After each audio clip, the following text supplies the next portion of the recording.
Well, this week we're going to be looking at a parable from John chapter 10. But I gotta get us to that point first to understand what Jesus is talking about. So if we go back to the beginning of John chapter 9 and we go all the way to the end of John chapter 10, we see this is actually one kind of continuous story that relates all together. And we'll get there and I'll show you how that works. But in John chapter 9, what happens is Jesus heals a man who's been blind from birth. Right? You may or may not know the story. If you don't, I would encourage you to go back and read John chapter 9 and see what it says. But Jesus heals a man who is blind from birth. And you'll remember the story that is he's healing him. Like the disciples asked him the question, well, was it his mother's sin or his father's sin that this happened? And Jesus said, neither. This is for God's glory. Right? And he heals the man. He heals him on a Sabbath. And the Pharisees hear about this, and so they send for the man, and he comes in and they question him. Right? And throughout the questions, they don't really like the answers all that much, so then they send for his parents, his mother and his father, and they come in, and it says that the mother and father were scared of the Pharisees, and so they answered and said, well, he's old enough, he can speak for himself. All right. So they bring him in again and they ask him the questions again. And when they ask him the questions, he eventually tells them who healed him. And again, they do not like the answers. And so they kind of start getting mad at him and they kick him out. Right? They kick him out of the area. And Jesus hears about this and he goes and finds the man. And when he finds the man that he'd healed of his blindness, he says, do you believe in the Son of Man? And the blind man, or the formerly blind man, says, show me who he is, or let me know who he is. And Jesus says, I am him. And he says he believed, right? And in fact, the end of chapter 9, verse 37, Jesus said, you have now seen him. In fact, he is the one speaking with you. Then the man said, Lord, I believe, and he worshiped him. Jesus said, for judgment I have come to this world so that the blind will see, and those who see will become blind. Some Pharisees who were with him heard him say this and asked, what, are we blind too? Jesus said, this is the very end of chapter 9, verse 41. He says, Jesus said, if you were blind, you would not be guilty of sin, but now that you claim you can see, your guilt remains. All right, from there, the beginning of chapter 10 is Jesus now expanding on this process. This thought, I guess is the right word. And so Jesus goes on to tell 3 consecutive parables. Now, I don't have time to read them all to you, but I am going to paraphrase the first 2 because the third one is the one that I really want to focus on today. And Jesus starts talking about the sheep and shepherds and thieves and robbers and wolves and things that want to hurt the sheep. Right in that first parable, he really is focused on the sheep following the shepherd's voice.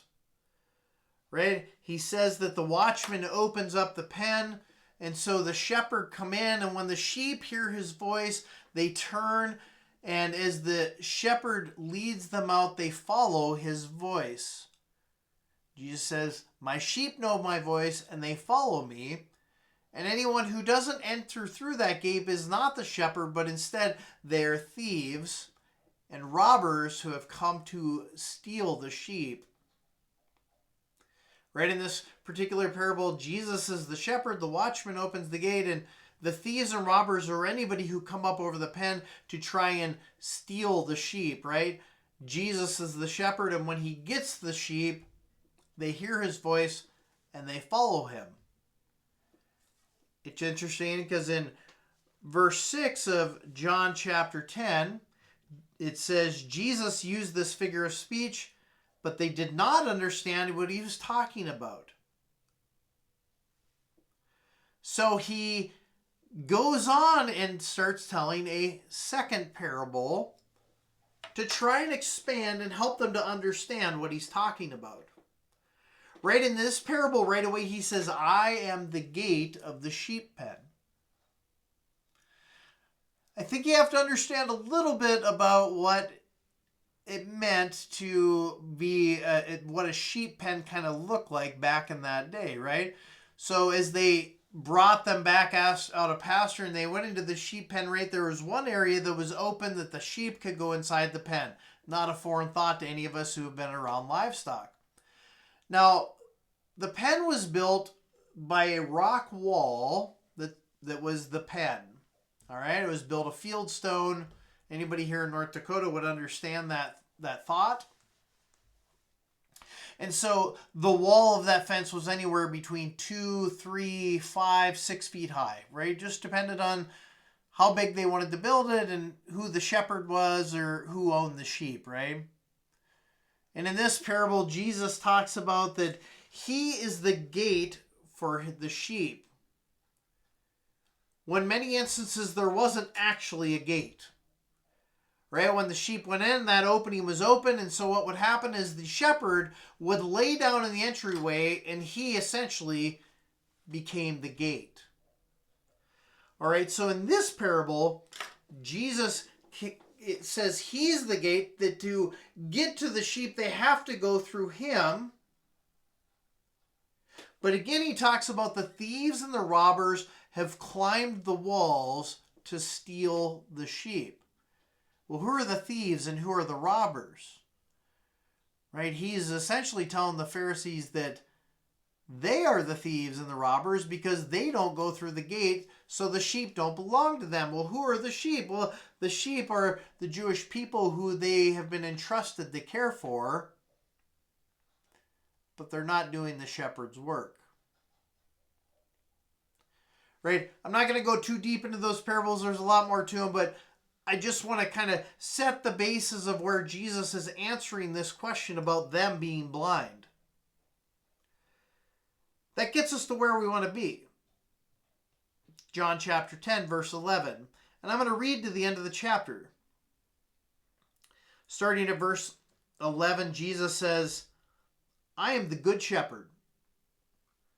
The good shepherd lays down his life for the sheep. The hired hand is not the shepherd who owns the sheep. So when he sees the wolf coming, he abandons the sheep and runs away. Then the wolf attacks the flock and scatters it. The man runs away because he is a hired hand and cares nothing for the sheep. I am the good shepherd. I know my sheep and my sheep know me. Just as the Father knows me and I know the Father, and I lay down my life for the sheep. I have other sheep, but they are not of this sheep pen. I must bring them also. They too will listen to my voice, and there shall be one flock and one shepherd. The reason my Father loves me is that I lay down my life, only to take it up again. No one takes it from me, but I lay it down of my own accord. I have authority to lay it down and authority to take it up again. This command I received from my Father. At these words, the Jews were again divided. Many of them said, he is demon-possessed and raving mad. Why listen to him? But others said, these are not the sayings of a man possessed by a demon. And here's how we know that it is associated all the way back with healing the blind man on the Sabbath. Can a demon open the eyes of the blind? Right, we can tie that all the way back to here and where this started. And so Jesus starts out this parable by saying, I am the good shepherd.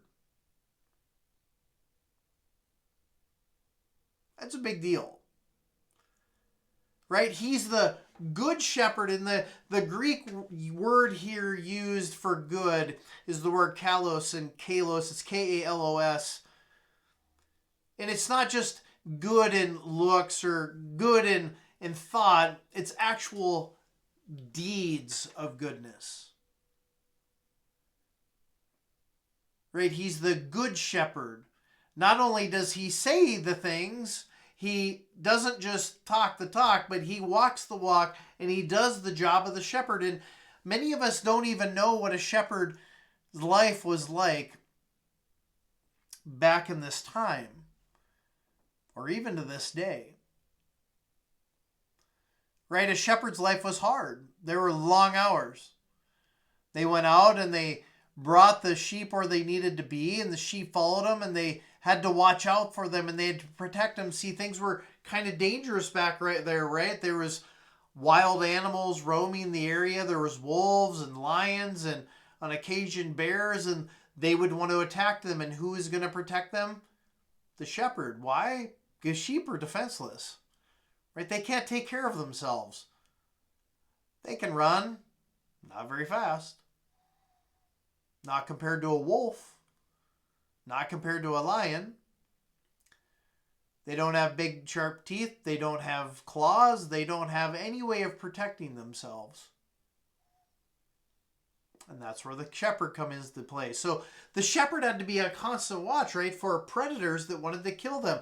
They also had to be on watch for other things, right? Things like if a rainstorm came in and it came down really fast and they were in the wrong area, right? If it was a very heavy, sudden downpour, and anybody who lives in a place where there isn't a lot of great vegetation, right? There's washouts, and those floods of water that would come down the cliffs and down the hillsides would take the sheep right off their feet, and they would wash them away and kill them. Right as they're working their way through valleys where there's sheep cliffs, right? There could be boulders that would fall or rocks that would fall out of nowhere and kill the sheep, right? The shepherd's job was hard. And they would keep them out there, and they would lead them to places where they could graze and grow and become fat and nutritious, right? And they could grow and become bigger and stronger animals. And it was a dirty job, right? If you've ever been around sheep, and I'm guessing a couple people that are hearing this have probably been around sheep, sheep don't smell good, right? They're kind of stinky. They're a little temperamental. They can't defend themselves.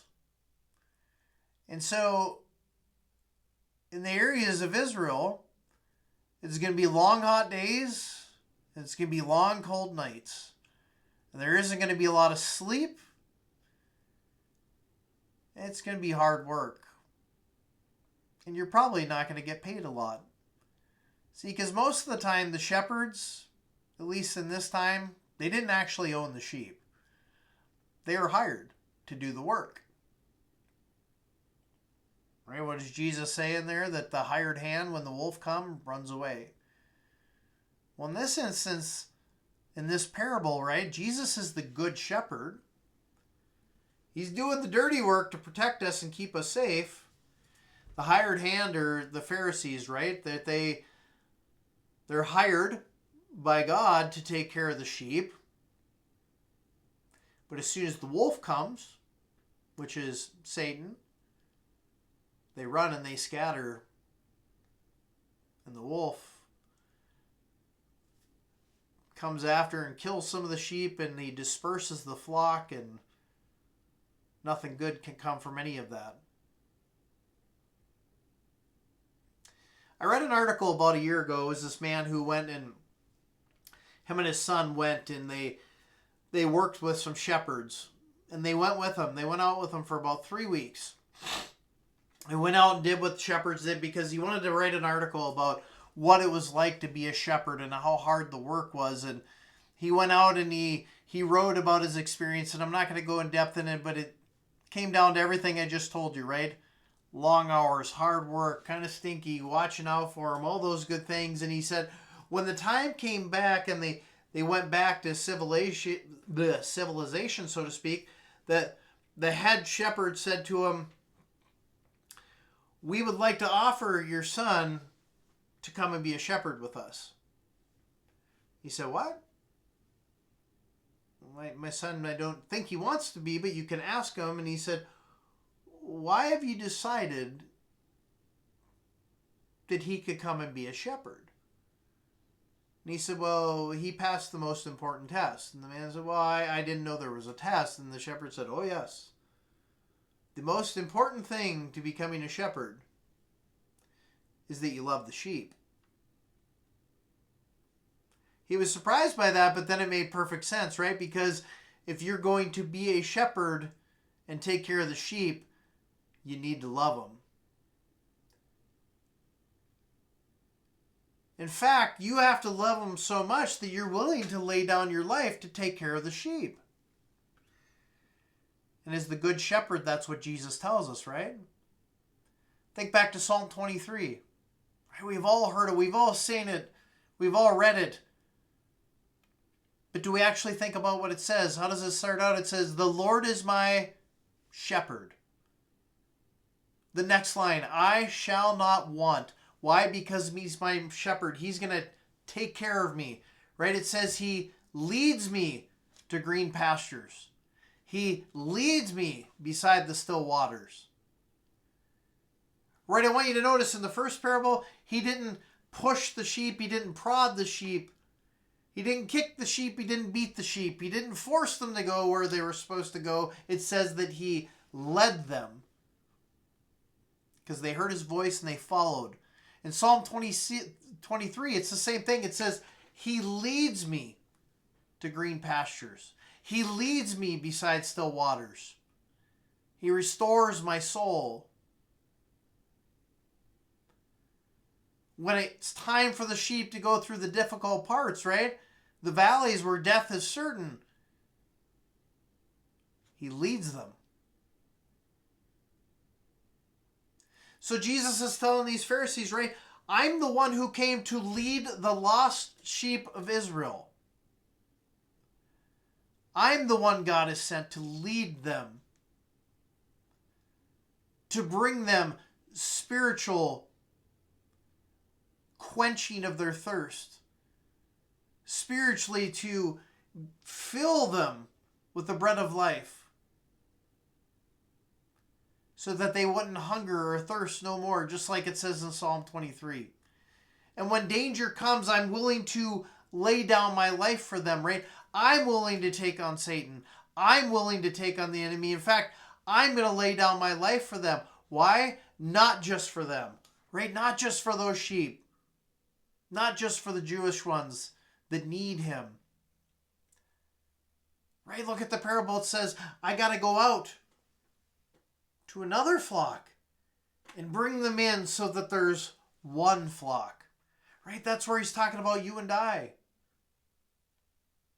Right? Because the Gentile sheep of the day, they were really lost, right? They didn't even know who God was. Right? The story of God, who God was given to the Jews. They were his chosen people. They still are his chosen people. But normal people like me and you who are Gentiles, right? All we had around us was idols and false gods and all kinds of different things, right? There's a God for the sun and a God for our fertility and the harvest and the moon and the right? There's a bazillion of them. But Jesus said he needed to go out because those sheep, they really didn't have any hope. So he's going to bring them back into one flock, and then it says what? He would lay down his life for them. Why? Because he chose to. Right? Sometimes we get fooled. Right? Sometimes we get fooled into thinking that Jesus didn't have a choice. But that's not true. Right? The good shepherd could have turned and walked away. Right? In fact, when he's in the garden, right, doesn't he plead with God momentarily and said, oh God, if only this cup could be taken from me. He knows he's going to suffer. He knows it's going to hurt. He knows there's going to be pain. But yet he has the authority to lay down his life. God gave him the choice.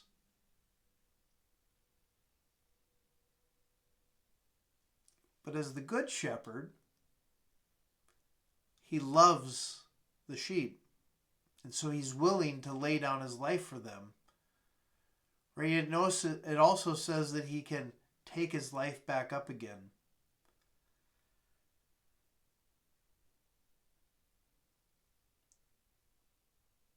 Only the good shepherd's going to do that.